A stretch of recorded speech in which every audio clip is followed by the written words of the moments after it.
Teste. Teste.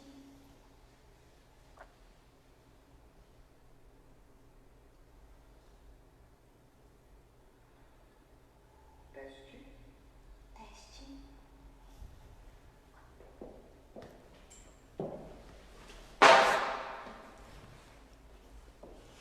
Olá pessoal, bem-vindos a mais uma live do Museu Egípcio Rosa Cruz Tutancâmon. Eu, Vivian e meu colega Everson, hoje vamos conversar com vocês sobre rainhas do Egito Antigo. E claro que para começar, nós escolhemos duas em especial, afinal de contas vamos falar da Hatshepsut e da Rainha Ti, né? Rainhas então do período do Reino Novo, em especial da 18ª dinastia. Então, o Everson vai começar conversando com vocês a respeito, né, da Hatshepsut e depois eu volto para falar sobre a Ti.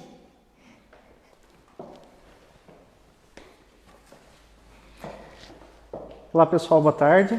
Bom, vamos falar então sobre a rainha Hatshepsut, uma rainha que governou entre 1473 e 1458 a.C. Ela pertence então ao período do Reino Novo, né? Então que é um dos períodos culturais mais ricos, né, então, do Egito Antigo, né? E quando a gente fala um período cultural rico, é justamente porque é um período em que há desenvolvimento de vários livros, né? Nós vimos vários livros funerários, ao desenvolvimento na arquitetura, ao desenvolvimento realmente de concepções filosóficas, então, dentro do Egito, e isso fica muito claro, por exemplo, no governo, então, da rainha Hatshepsut. Tá?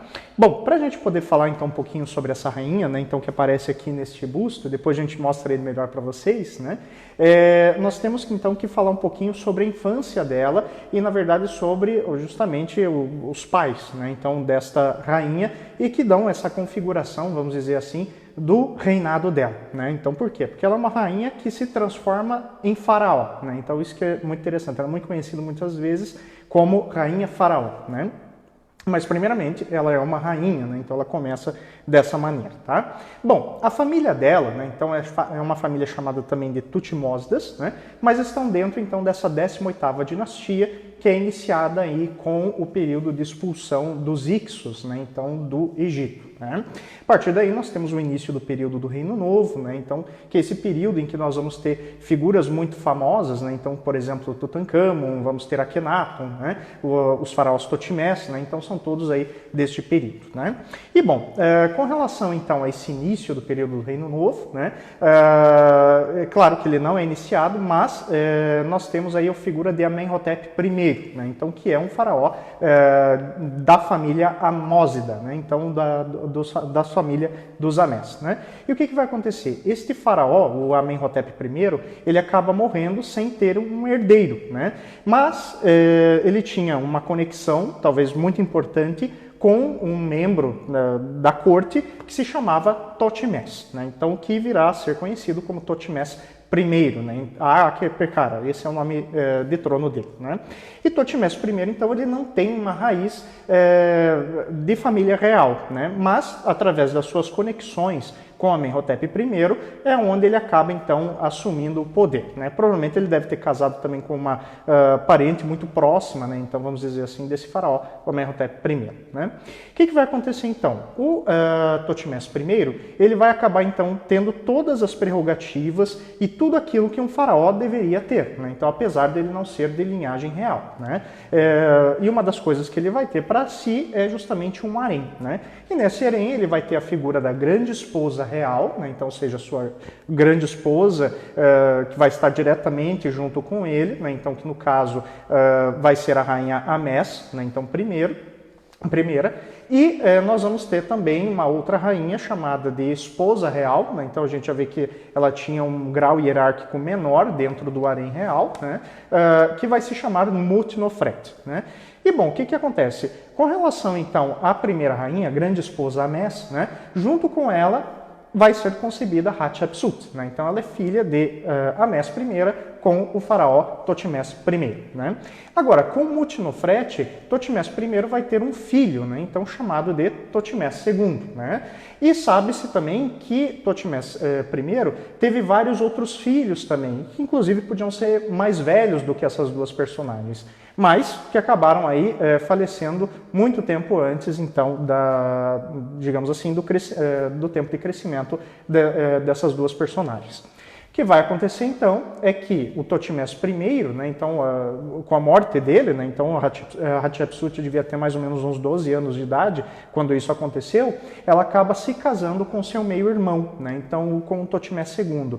E por que disso? Justamente por conta dessa conexão osiriana, né, então da mitologia. Vamos lembrar que Osíris se casa com Ísis, né, então neste papel agora o jovem rei deve se casar então com sua meia-irmã, já que Ísis era irmã também de Osíris, né? Bom, nesse sentido, agora esse jovem casal deveria governar o Egito como os faraós antecessores, né? Então, ou seja, seguindo a política interna e a política externa do Egito, como Amenhotep I seguiu, como Thutmose I também acabou seguindo, né? E nesse sentido, o que aconteceu no Egito a partir daí? Continuou sendo feitas campanhas militares, né? Só que campanhas bem menos famosas do que as de Amenhotep I, as de Amés I, né? Então, que é um faraó mais antigo ainda, né? Então, não são campanhas tão conhecidas. E em relação à própria, digamos, a parte interna do Egito, nós vamos ter a continuação da construção do templo de Karnak, né? Então, que já era tradicional nessa época, então eles continuam então expandindo este monumento, né? Então este templo, né? E, portanto, eles continuam governando como os faraós realmente deveriam governar, tanto numa política interna quanto numa política externa. Outra questão também é que o casal deveria, então, gerar um herdeiro, né? Mas eles acabam não conseguindo, né? Então, na verdade, o casal consegue ter uma menina chamada de Neferu-Ra, né? Então uma princesa, e que mais tarde ela vai acabar tendo a sua relação com o faraó Thutmose III, que era filho de Thutmose II, mas não de Hatshepsut. Novamente, nós vamos ter aí um caso em que o Thutmose II, através do seu harém real, consegue também de uma esposa real, portanto de um cargo menor, chamada Azet, né, para a gente seria Ísis, né, consegue então esse filho, né, então, que é o Thutmose III. Tá? E o Thutmose II, portanto, ele governa o Egito junto com Hatshepsut ao longo de quase mais ou menos aí 4 anos, quando ele acaba falecendo, né?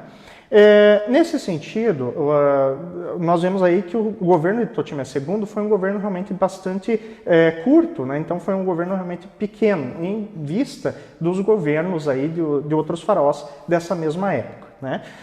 O que vai acontecer então é que o Thutmose III, agora o único filho masculino, né, então, que o Thutmose II tinha, só ele poderia então governar, né? Mas quantos anos tinha Thutmose III quando isso aconteceu? Ele tinha 3 anos de idade, né? Então você imagina que foi um bebê que acabou sendo entronado, né, então, como rei do Egito, né?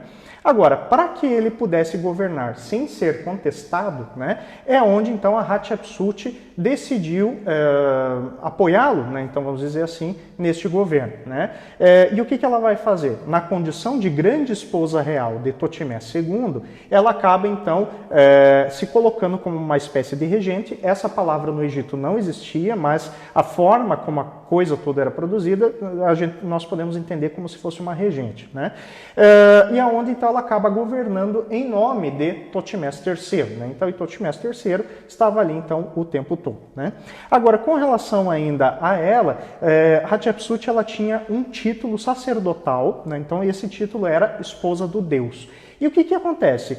Para evitar problemas na sucessão entre Thutmose II e Thutmose III, né, Hatshepsut ela acabou então se utilizando da técnica do oráculo, que era exatamente pertencente a essas esposas do Deus, né? Então, para poder estabelecer este faraó, o Thutmose III, no poder, né? Vamos lembrar que a família, na 18ª dinastia, ela estava dividida em 2 ramos, né? Então, os dos Amósidas, né, e dos Thutmósidas, né? Vamos lembrar da sucessão entre Amenhotep I e Thutmose I. Então, vem disso esses 2 ramos. Então, para garantir que os Thutmósidas ou seja, a família dela permanecesse, né, então, no poder, ela fez com que o oráculo, né, então essa técnica, pudesse ser manifestada e assim Totimés III fosse escolhido exatamente pelo deus Amon. Uma vez que ela é esposa do deus Amon, no caso, ela tem livre acesso à interpretação da vontade deste deus.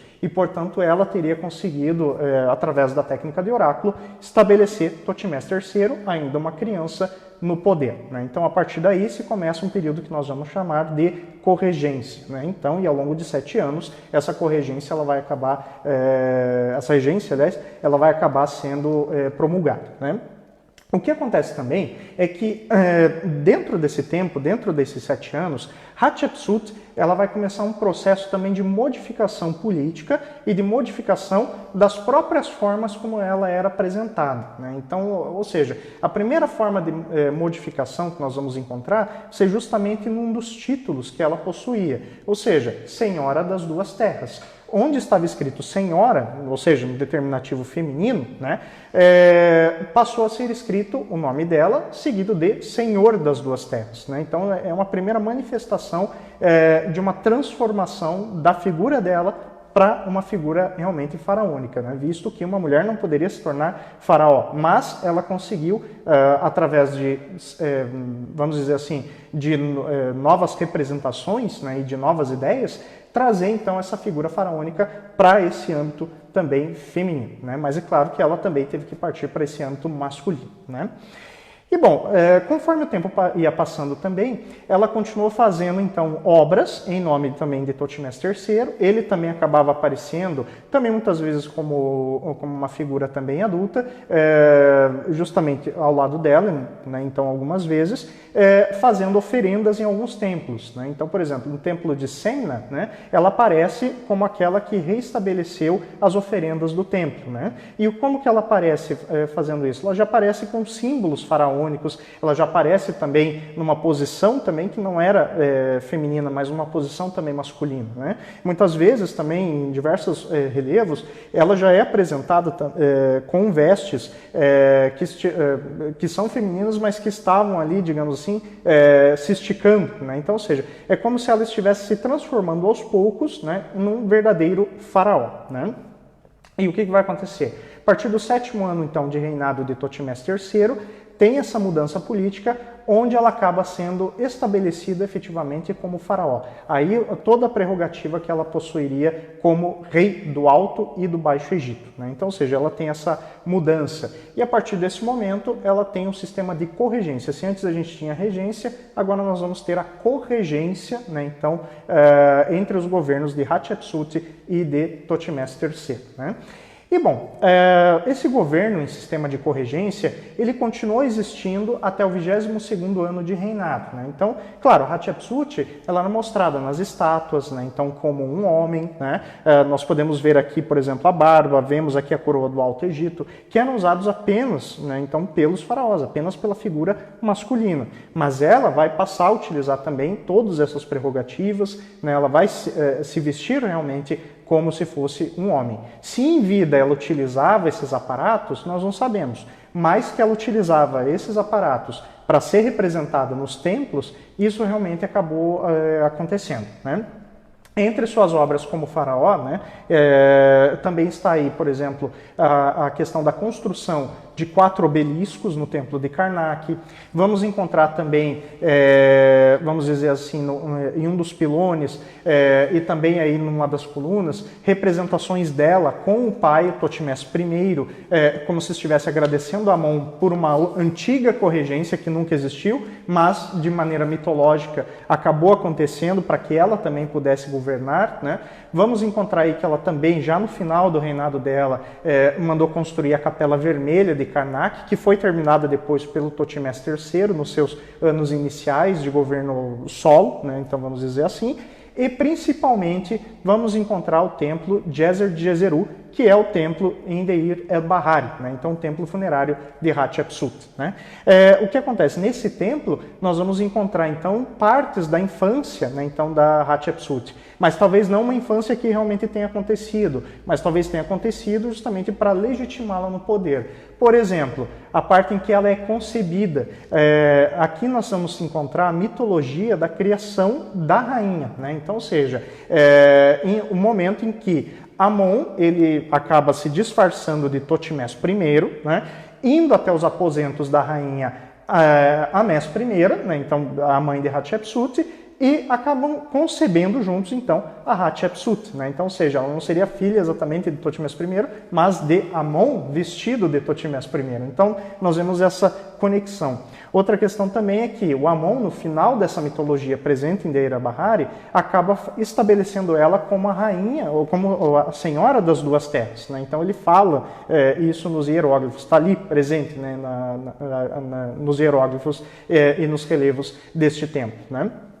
Vamos encontrar também outro episódio relacionado à infância dela, das viagens de Totimés I com ela ao longo do Egito, dizendo que ela teria visitado, por exemplo, as pirâmides de Gizé e também templos no Alto Egito, né? Agora, não sabemos se essa viagem realmente teria acontecido, se ela realmente teria viajado, né? Mas é uma maneira também dela poder se legitimar, né? Vamos encontrar nesse templo também, além dessa questão da legitimação, vamos encontrar também a viagem a Punt, né? Então, que é muito, vamos dizer assim, importante dentro da carreira como faraó dela, né? Então, justamente porque é uma grande viagem que foi empreendida muito poucas vezes, né? E até hoje não se sabe onde fica realmente a terra de Punt, né? Então, onde fica realmente esse país, né? Então, que podia ser um país vizinho ou um país que ficava ali distante do Egito. Mas é muito importante também essa viagem, porque é da onde ela traz, por exemplo, árvores e plantas, acaba trazendo incenso, acaba trazendo animais, né? E é uma viagem que realmente acaba sendo retratada dentro do templo de Djeseru, de Deir el-Bahari, né? Bom, com relação também à sua tumba, né, sabe-se que nos anos iniciais, como faraó, ela acabou então promulgando a sua tumba justamente como sendo a KV20, né? Então uma tumba que hoje os egiptólogos colocam como se ela fosse a tumba conjunta de Totimés I e de Hatshepsut, né? Mas a múmia em si, ela acabou sendo localizada em 1903 por Howard Carter, né? O famoso descobridor da tumba de Tutankhamon, né? Também descobriu a tumba de Hatshepsut e a múmia também, que não estava na KV20, mas na KV60, né? Então num depósito, num cachete então de múmias, né? E detalhe, junto com ela estava a múmia também da sua ama de leite, né? Então que se chamava Sitha, né? Existe uma estátua também de Sitha com a Hatshepsut, em que ela é mostrada uma criança, né? Junto com essa ama de leite, né? Mas, claro, sabe-se que essa estátua é do período faraônico já, e não de rainha dessa personagem, né? Então essa múmia, né, então que ela acabou sendo descoberta, acabou sendo deixada ali mesmo, dentro da tumba, pelo Howard Carter, e apenas a outra múmia, que era da Sitha, em 1906, foi levada para o Museu do Cairo durante a expedição do arqueólogo Ayrton, né? E ficou lá até então. Pouco tempo atrás que o arqueólogo Zahi Hawass conseguiu localizar então a múmia de Sitha dentro da reserva técnica do Museu do Cairo, né? Agora, com relação à múmia de Hatshepsut, que ficou lá na tumba, né, ela acabou sendo redescoberta em 1989, né, e é onde ela acabou sendo levada para o Museu do Cairo, e o professor Zahi Hawass ele continuou as pesquisas através do projeto de múmias egípcias, né? E ele acabou localizando, então, aliás, confirmando que essa múmia seria de Hatshepsut. Primeiro, através de um dente que estaria faltando na boca da múmia e que foi localizado um dente, o mesmo dente, dentro de uma caixinha com o nome da rainha, né? E também acabou fazendo estudos em relação ao DNA para identificar se realmente se tratava de uma personagem da família real. E teve praticamente certeza disso, né? Então, poucos anos atrás, o Zahi Hawass ele acabou publicando então essa descoberta, né, então, da múmia da rainha faraó Hatshepsut. Tá? Bom, a Hatshepsut, então, como eu disse para vocês, ela deixa de ser representada no 22º ano de reinado de Totimés III, né? Mas isso não quer dizer que o Totimés III tenha iniciado uma destruição sistemática sistemática das estátuas que ela possuía. Isso vai acontecer só 15 anos depois. Por quê? Porque Thutmose III provavelmente já estava chegando ao fim da vida dele e ele já estava percebendo que precisava legitimar o próprio filho, o Amenhotep II. Né? Vamos lembrar que ainda existia essa divisão, né,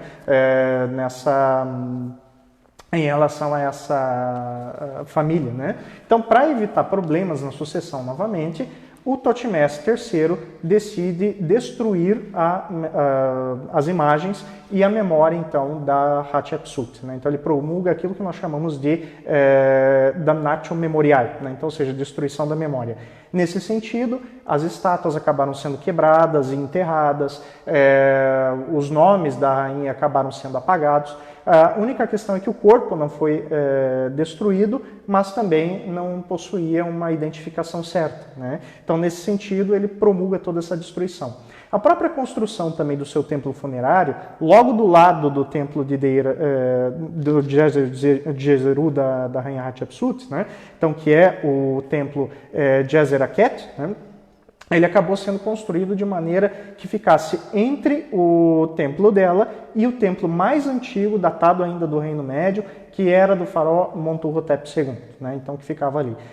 E o que acontece? Esse templo, então, de Deira Bahari, o templo de Thutmose III, ele era mais alto em relação ao da Hatshepsut, e escondia também esse templo. Então, de alguma maneira, o templo de Djezeraket ele acabava sendo mostrado realmente muito mais do que o templo da Hatshepsut. Né? Então, dessa maneira, ele consegue esconder a imagem, consegue esconder, então, vamos dizer assim, a presença de Hatshepsut e fazer com que os egípcios também acabassem esquecendo. Né? Só que, o que acontece? Ela também acaba sendo relatada tempos depois, como a Messis. Né? Então, e que o próprio Champollion, famoso descobridor dos hieróglifos, também vai ter um estranhamento em relação a esse nome. Só posteriormente é que daí ela vai ser novamente redescoberta para a nossa época e, claro, vai ter toda uma passagem de impressão, né? Então, de Tiamat, né, para realmente uma rainha, né, que governou o Egito como um verdadeiro governante deveria governar. Tá? Bom, a Vivian vai falar agora de uma outra governante muito importante também, que é a rainha Ti. Tá? Então, só um instantinho que ela já vem.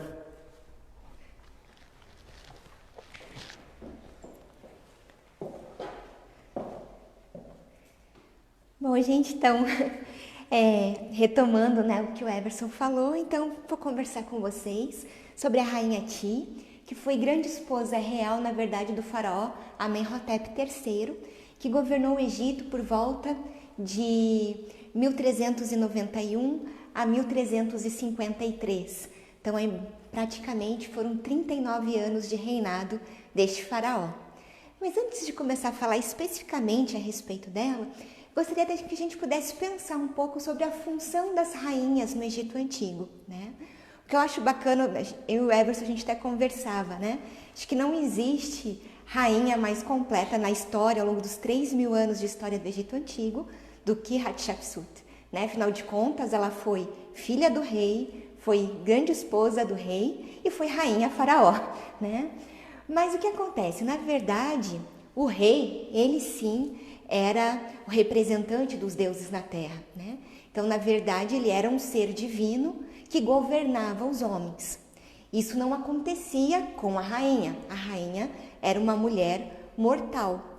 Porém, ao ser escolhida como grande esposa, né, do rei, pelas insígnias que ela vai utilizar, e até isso que vai diferenciá-la das outras rainhas, é onde nós temos que as coroas que ela utilizava tinham relação com deusas, né?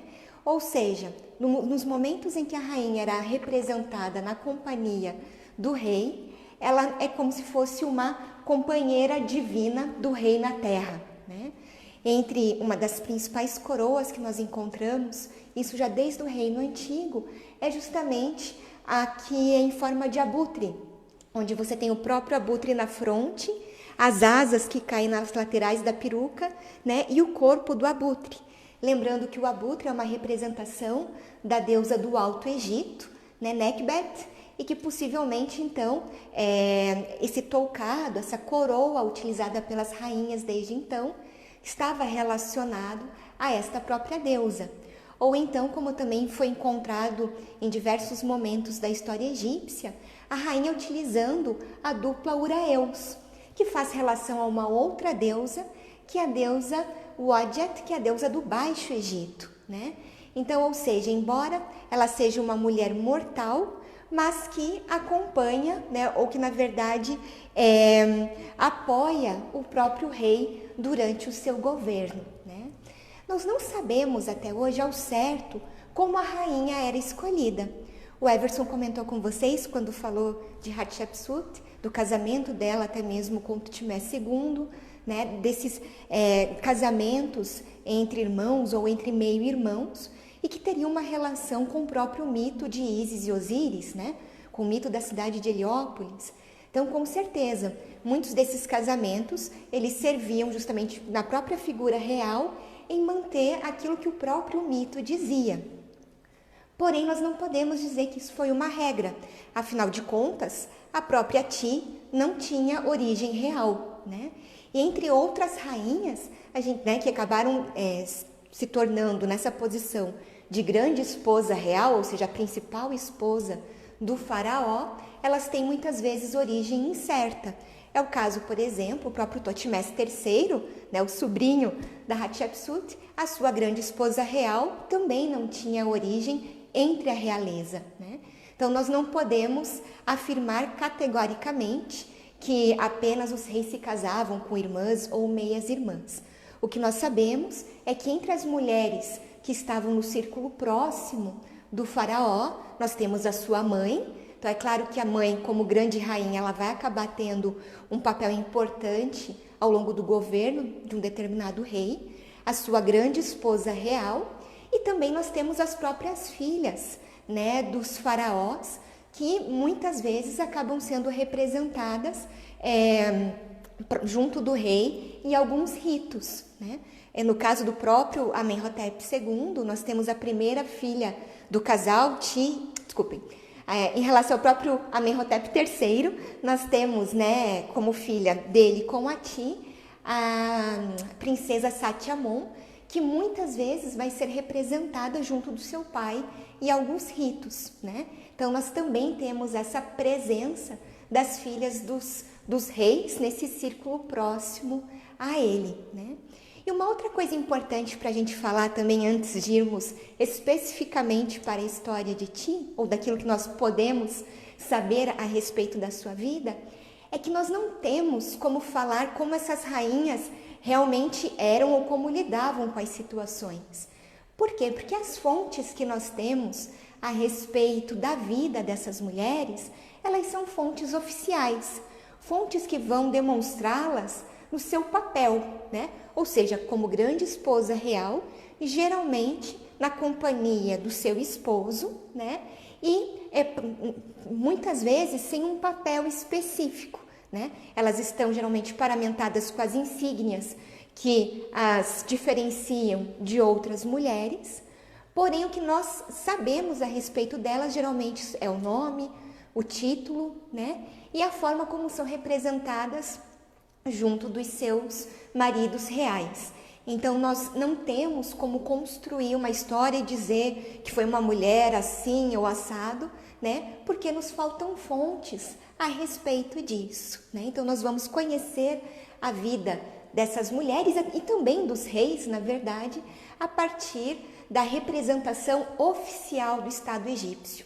Então, nós vamos encontrar representações delas em estelas, em cenas de tumbas, muitas vezes de nobres do período de reinado do faraó, mas sempre são apresentadas, como eu falei, né, na sua função enquanto grande esposa real.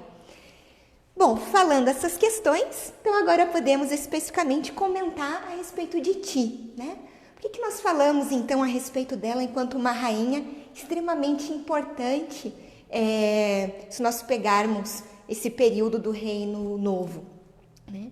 Porque Ti, diferente de outras rainhas, ela vai ser muito representada junto de Amenhotep III, né?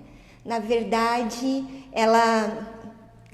na grande maioria das vezes, as rainhas são representadas menores do que seus esposos, né? Ou seja, o faraó é a figura principal.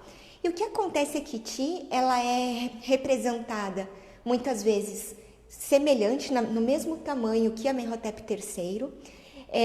Diversos documentos que trazem o nome do rei, em seguida trazem o nome da própria rainha, né, sempre então acompanhada do nome de Amenhotep III, e muitos escaravelhos comemorativos, por exemplo, representações da festa de renovação do rei, na festa Hebsed, nós temos representações de Ti junto dele. Então a gente pode interpretar que ela teve um papel importante durante o reinado de Amenhotep III por conta da maneira como ela foi representada.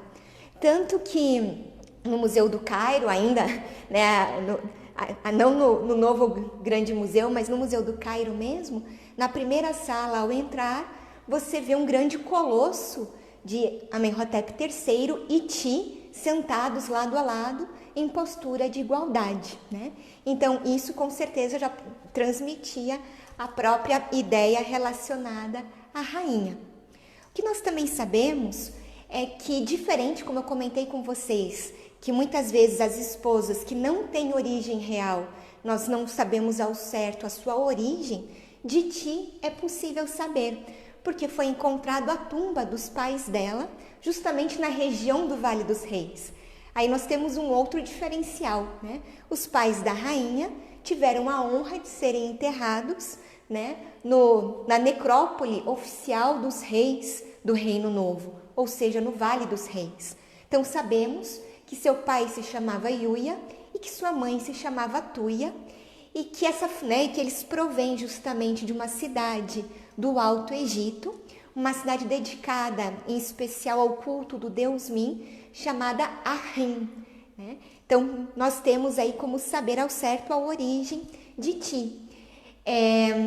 O pai dela, Iuia, nós sabemos que ele deve ter tido uma carreira militar, né?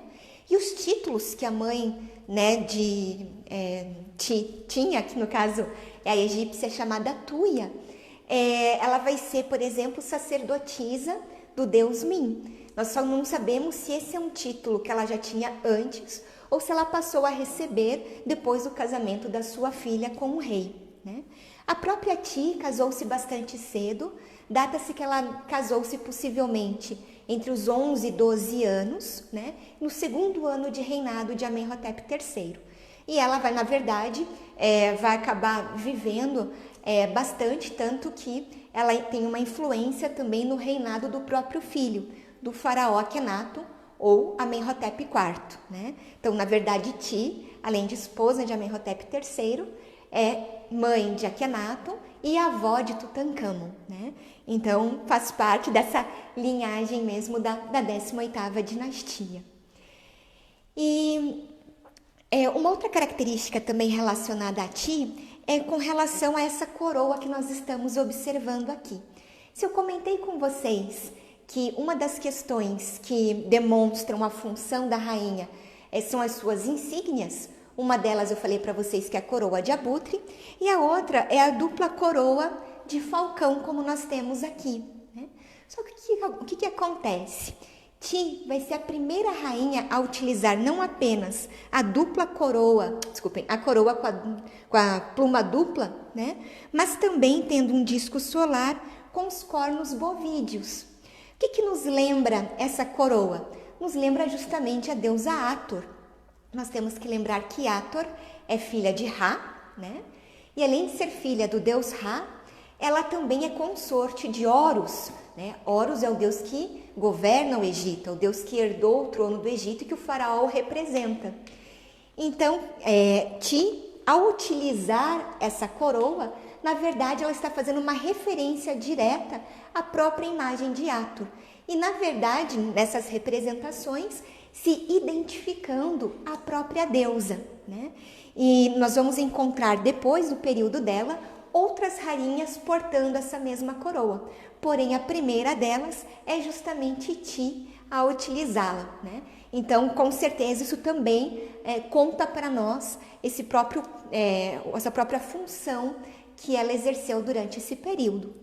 Era comum também, claro, possivelmente, que as grandes rainhas tivessem terras para administrar, tivessem funcionários a seu serviço e homens também de sua confiança para ajudar em assuntos relacionados especificamente a ela.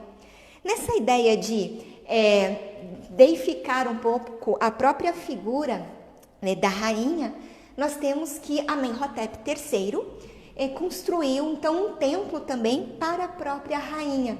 Esse templo fica hoje no território da Núbia, né, numa cidade chamada Everson, eu vou pedir para você ver para mim que eu não consegui decorar. Cedeinga? Cedeinga, isso, obrigada. Essa palavra não... Então, na região de Cedeinga, aonde ela seria então comparada às deusas Ator, Tefnut, né?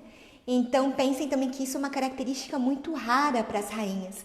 Na verdade, um templo de culto a ela.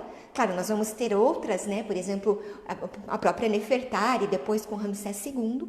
Mas aqui nesse momento nós temos então um templo dedicado a ela, aonde ela vai ser associada, representada às deusas Ator e Tefnut, né? E o bacana da gente pensar do porquê na região da Núbia, né? Amenhotep III, ele vai governar então o Egito num período onde nós temos um território extremamente extenso, né? É quando o Egito é realmente considerado um império, tanto que ao norte nós temos que o território egípcio está lá na região do Eufrates, né, ao norte, e chegava justamente na quarta catarata, para a região sul, na quarta catarata do rio Nilo, tendo cerca de 2.000 quilômetros de extensão do território egípcio nesse período. Então, também por isso, possivelmente, do templo dedicado à rainha na região sul do Egito, já na região da Núbia, né? E bom, Amenhotep III então falece, e aí nós temos justamente que seu filho, Akhenaton, ou melhor, Amenhotep IV, acaba então assumindo o trono do Egito. E nós sabemos que ela também vai ter uma importância no próprio governo do seu filho. Aqui um parênteses, né? Akhenaton, na verdade, não era o primeiro herdeiro do trono. Eles tiveram um outro filho chamado Totmés, mas que morreu muito jovem, e tiveram depois apenas filhas.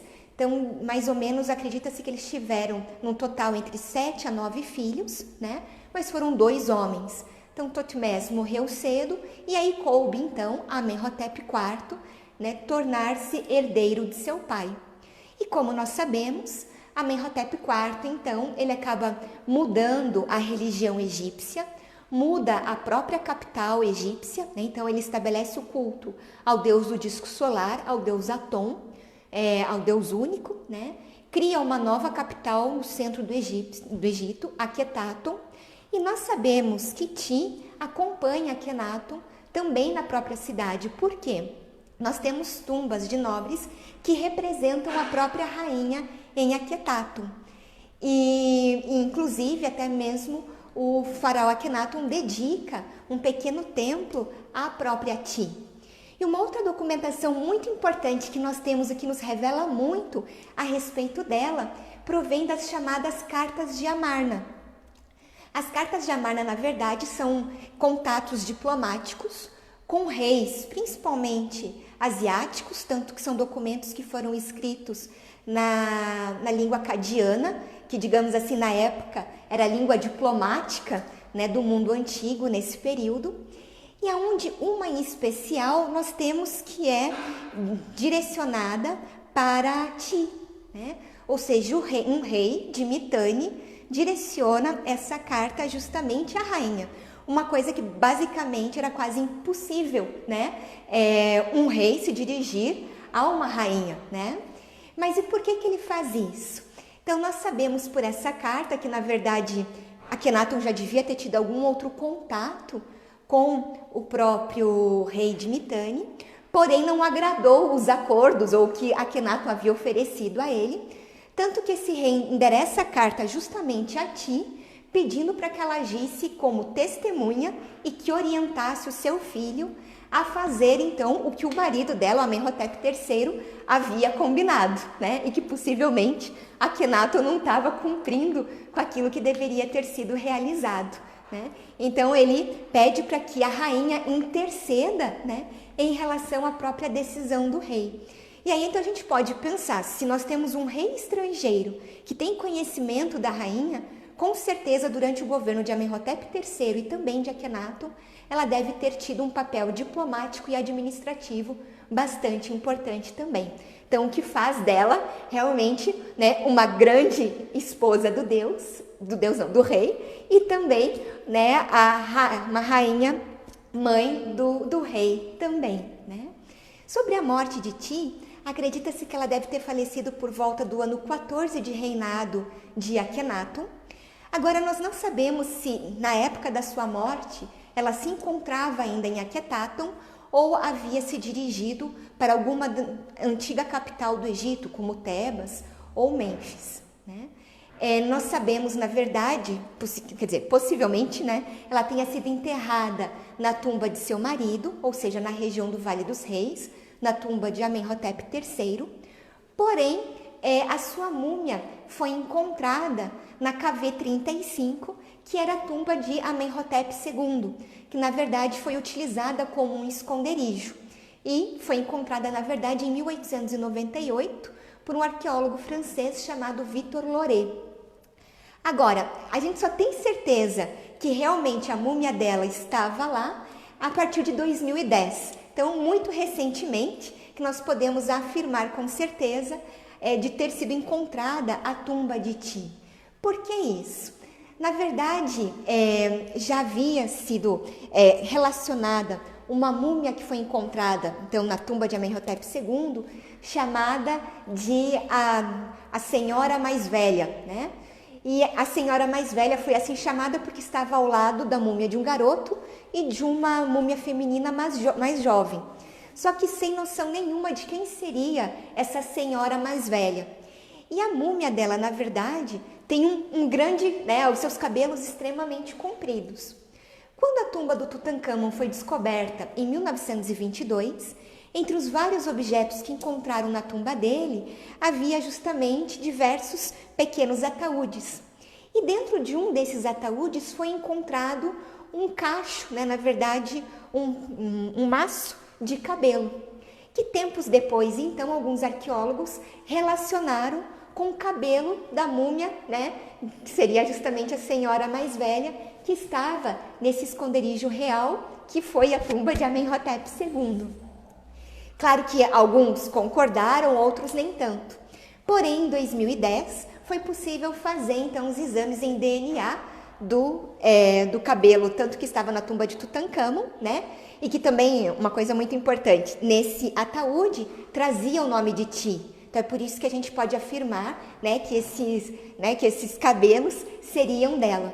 E aí, pelo exame de DNA, foi possível realmente correlacionar o cabelo encontrado na tumba de Tutancâmon com essa múmia, então, desconhecida, né? E hoje, então, a múmia dessa rainha está no Museu do Cairo. E aí, então, com certeza, a gente pode afirmar quem ela é, né? Então, aqui no caso, nós temos dois exemplos de grandes rainhas, então, do período do Reino Novo. É importante destacar que por conta da grandeza da história egípcia desse período, é por isso que nós temos mais fontes para que possamos falar sobre a história dessas mulheres. E a gente espera, nas próximas lives, trazer para vocês outras rainhas, né? Possivelmente, na próxima semana, falaremos então de Amés Nefertari e também de Nefertiti, na qual até a gente já pode comentar que Ti, nós sabemos que ela teve um irmão, e nós temos que o rei que governa depois de Tutancâmon, né, o faraó Ai, ele é um parente da rainha Ti, né? Então, alguns colocam talvez como um irmão, né, mas que não é certeza, mas com certeza um parente da própria rainha, né? Então, para a gente ver que com certeza essa sua família ou a própria ação dela teve força também no próprio governo do filho. Everson, temos algumas perguntas? Temos. A primeira pergunta é da nossa visitante virtual, Marina, né? Ela pergunta sobre a princesa Neferuhá, na realidade, né? Então, o que se sabe sobre essa rainha? Então, né? troca comigo e então, você vem responder aqui. Né? Bom, com relação então à princesa Neferuhá, o que nós sabemos? que nós sabemos efetivamente que ela era filha de Hatshepsut com Totimés II, né? Então ela é filha ainda do período em que Hatshepsut não se identificava e nem tentou se identificar com o faraó, mas era efetivamente uma rainha, né? E a Neferu-Ra, conforme o tempo passou, né, a partir da morte do pai dela, do Totimés II, é que apenas aí que ela vai tomar proeminência no governo da mãe dela. Por isso, muitas vezes, ela é representada junto com Totimés II, junto com Hatshepsut, nos relevos, por exemplo, em Karnak, né? Outra questão também é que ela vai assumir o cargo de grande esposa, né? Então, por quê? Porque ela, pelo jeito, acaba se casando também com Totimés III, né? E ela também vai assumir o cargo de esposa do deus, né? Agora, o que não se sabe é se ela teve efetivamente um filho com Totimés III quando chegou à idade. É muito possível que não, né? Visto que ela morreu muito cedo ainda no governo da Hatshepsut, mas já dentro do governo dela como regente ou corregente, né? Então ela morreu muito cedo, né? Então em relação ao faraó Totimés III, possivelmente não teve filhos. E nós sabemos também muito sobre a princesa Neferu-Ra, são sobre, por exemplo, que ela teve 3 tutores, sendo que o mais importante foi o arquiteto Senimut, né? Senimut, ele foi professor, né, então, da Neferu-Ra, ele acaba escrevendo também na sua tumba que ele foi aquele que alimentou a filha da rainha, né, ou a filha do rei do Alto do Baixo Egito. E o que acontece também é que o Senimut ele tinha uma relação muito, vamos dizer, profunda e íntima com a Hatshepsut, né? Então essa relação permitiu que ele construísse o templo de Djeser-Djeseru em Deir el-Bahari e também produzisse aí 2 tumbas, né? Então a primeira delas que não é finalizada, a segunda que acaba sendo finalizada, né? Mas do mesmo jeito como a Hatshepsut sofreu a Damnatio Memoriae, Senimut também vai acabar de alguma maneira sofrendo, né? Mas havia então essa relação de que a Neferu-Ra ela possuía os títulos, né? Então que a mãe dela também um dia possuiu, né? E continuou possuindo porque ela não era destituída do cargo, né? E a Neferu-Ra provavelmente morreu muito cedo, antes de conseguir oferecer então um herdeiro para Totimés III. O herdeiro, Amenhotep II, ele é filho de uma rainha, uma esposa real, portanto de uma hierarquia menor dentro do harém, chamada inclusive de tia, né? Ou ti, né? Mas é outra tia, né? Então outra tia, tá? Então é isso que nós sabemos aí um pouquinho sobre a princesa Neferu-Ra, tá? A outra pergunta, acredito que seja sobre Tem mais uma sobre Hatshepsut que eu vou fazer para você, então. Claro. A Hatshepsut usou a ideia de ser filha do deus Amon-Ra para ser uma legítima faraó? Sim, com certeza, né? Então isso nós encontramos na mitologia, no templo de Djeser-Djeseru, né? E nessa mitologia há o nascimento divino, né? Então são cerca aí, se não me engano, de 15 cenas em que aparece Amon já no conselho de deuses, né? E o Amon, ele pede para Tote buscar uma mulher que pudesse gerar um filho, uma filha no caso, para poder governar as 2 terras do Egito, né? E o que acontece? Tote, então, ele vai até a terra, né? Então ele sai do mundo dos deuses, vem até a terra, e ele, então, observa a rainha Amés, né? Ele volta, então, para o mundo dos deuses, informa a Amon, e Amon fica sabendo, então, da rainha, e ele se veste como se fosse o Totimés I, o esposo, então, da Amés, né? E acaba, então, né, vou dizer de maneira literal, possuindo, né, então, a rainha, e acabam concebendo, então, assim, a Hatshepsut, né? Claro que depois, o que acontece é que na mitologia, né, após isso, vai ser apresentado, por exemplo, no Conselho de Deuses, o deus Khnum e a deusa Rekhete. Nós já falamos da deusa Rekhete aqui em outras vezes para vocês, e não falamos ainda do deus Khnum, mas o deus Khnum é um deus muito importante, porque ele acaba trabalhando o ser humano no torno, né? Então, uma das mitologias também de criação do ser humano, né? Então, ele acaba trabalhando o corpo, né, então, da Hatshepsut, e acaba trabalhando o Ka da Hatshepsut, o duplo dela, né? Então, dessa maneira que ele produz a rainha.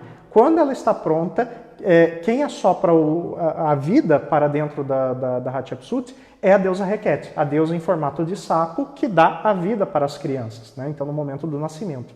E aí ela é apresentada finalmente para o deus Amon. E o Amon então declara ela como sendo a herdeira e aquela que vai governar as duas terras do Egito. Então é dessa maneira que ela se aproveita da mitologia de Amon e dessa nova mitologia também, que é chamada de mitologia do nascimento divino, né?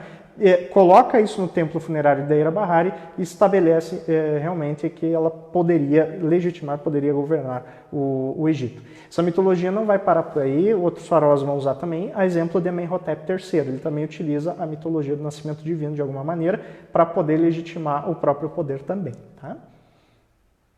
Tem alguma outra pergunta, Vivi? A rainha faraó não podia casar novamente? Boa pergunta. O que acontece? Uma vez que ela já havia se casado e era rainha, efetivamente, né, o Totimés II acabou falecendo. Então ela acabou sendo regente para o filho do Totimés II, que não era filho dela. Né? Então, muito provavelmente não poderia. Mas não é o que nós vemos, por exemplo, no caso ali da rainha Ankh-Senamon. Né? É muito possível que após a morte de Tutankhamon ela tenha se casado de volta. Né? Mas em relação a Hatshepsut não há registro de que ela tenha se casado novamente. Tá? Tem mais uma sobre Hatshepsut. Hatshepsut morreu de causas naturais ou foi assassinada? Assisti um filme que mostrava um complô para assassiná-la. Bom, na realidade assim, não se sabe o que aconteceu com a Hatshepsut, né? Mas a múmia dela indica que ela já era idosa e que ela também tinha problemas de morbidade, né? Então, ou seja, indica que ela já estava realmente no fim da vida. Uma coisa que é muito interessante é que às vezes tem esses filmes que são baseados muito provavelmente em fatos reais, mas não no caso de Hatshepsut. Por exemplo, nós sabemos de um caso de um assassinato de um faraó, duas tentativas de assassinato, aliás, uma com relação ao faraó Amenemhat I e outra com relação ao faraó Ramsés III, né? Mas não em relação a Hatshepsut. Como eu falei para vocês, a Hatshepsut, ela continua, né, claro, ela desaparece das representações a partir do 22º ano de reinado de Totimés III. Ela já estava idosa, né? E uma coisa que nós não vamos entender, não vamos ver, aliás, no Egito, é uma tentativa de remoção de Totimés III por parte de Hatshepsut. Ao mesmo tempo que não há uma tentativa de remoção de da Hatshepsut por parte de Totimés III. Então, os dois eles acabam governando nessa espécie de corregência. E isso valia muito a pena para os dois. Né? Então, por quê? Porque enquanto Hatshepsut permanecia no Egito, governando o Egito nas suas questões internas, então, ou seja, fazendo a viagem para Punt, reabrindo pedreiras, construindo templos, aumentando templos, né? Totimés III tinha todo o tempo disponível para aprender o que pudesse. Né? Então, ou seja, ele iria tanto para a escola, claro, aprendeu a ser sacerdote, aprendeu a ler e escrever, mas principalmente acabou indo para o exército egípcio também, onde comandou e acabou mais tarde, já depois da morte da Hatshepsut, conseguiu transformar o Egito na sua maior forma territorial. Então, ou seja, realmente um verdadeiro império, né? Então, expansionista, foi atingido na época de Totimés III pela primeira vez, né? Então, em que ele chegou até o rio Eufrates, na Síria, e foi até a quinta catarata na Núbia. E com isso, ele conseguiu registrar muita coisa, né? Então, ou seja, ele consegue, lá no Templo de Karnak, ele manda fazer relevos que hoje são chamados de Jardim Botânico de Totimés III, né? Então, que mostram animais, que mostram plantas de outras regiões e que ele conseguiu também trazer. E com isso ele consegue experiência, já que ele começou a governar com 3 anos de idade, com isso ele conseguiu também muita experiência para poder governar. Então, em nenhum momento nós vamos ver que há uma tentativa de remoção de Hatshepsut por parte do Totimés III, né? Na verdade, nós vamos ver exatamente o contrário, uma corregência. Agora, quando os arqueólogos lá no século XIX descobrem, né, então a Hatshepsut, né, e até a década de 30 ainda, quando ainda está sendo escavado, né, então o templo dela, se tem a ideia de que ela realmente era Tiamat, né, então que tentou governar no lugar do jovem príncipe, né. Então tem realmente assim uma espécie de contos de fadas, né, então que vem disso. Mas hoje já se sabe que não foi assim. Hoje se sabe que houve uma corregência ali entre esses dois reis e que só houve a Damnatio Memoriae 15 anos depois da morte de Hatshepsut. Então, muito provavelmente, ela não foi assassinada, ela morreu realmente de causas naturais, né? E aí a Damnatio Memoriae, ela vem justamente para, vamos colocar assim, estabelecer Amenhotep II efetivamente no trono, né? Então, porque havia uma divergência, provavelmente, ali dentro da família, então, da 18ª dinastia, tá? E a última pergunta, por serem representados em igualdade, pode-se dizer que Amenhotep III e Ti governaram ou decidiram juntos em alguns acontecimentos? Quer responder essa? Mas fica aí, acho que cabe nós dois. Ah, então tá. Espero que sim. Bom, então, na verdade, a gente não tem como dizer se os dois decidiram juntos, né? Porque não há fontes que tragam essa informação. Mas uma questão realmente nós podemos afirmar. Isso partiu da vontade do rei, né? Na verdade, o rei acabou dando esse espaço para a própria rainha, né?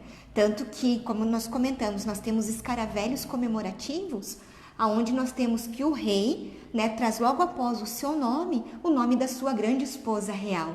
Então, com certeza, e o rei tendo o poder que ele tinha, né, na verdade, as características, a representatividade que ele tinha, com certeza, possivelmente, foi um espaço que ele concedeu à sua própria grande esposa. Agora, infelizmente, as fontes, elas não têm como, né, contarem pra gente se isso, de repente, foi algo que os dois acordaram ou não. Mas, por conta da posição real, isso sim nós podemos afirmar. Alguns textos até que dizem, na verdade, que nunca foi dado um espaço tão grande para uma rainha como Amenhotep III teria dado a ela. Mas daí eu acho que a gente não pode exagerar tanto dessa maneira, né? Mas eu acho que a gente só pode realmente comentar ou afirmar nesse sentido. Isso. Acho que é isso, né? Então a gente agradece muito a participação de vocês com a gente hoje. Desejo um ótimo final de semana e a gente espera encontrá-los, então, na próxima sexta-feira. Isso mesmo. Muito obrigado e até sexta-feira que vem. Bom final de semana. Obrigada. Tchau, tchau.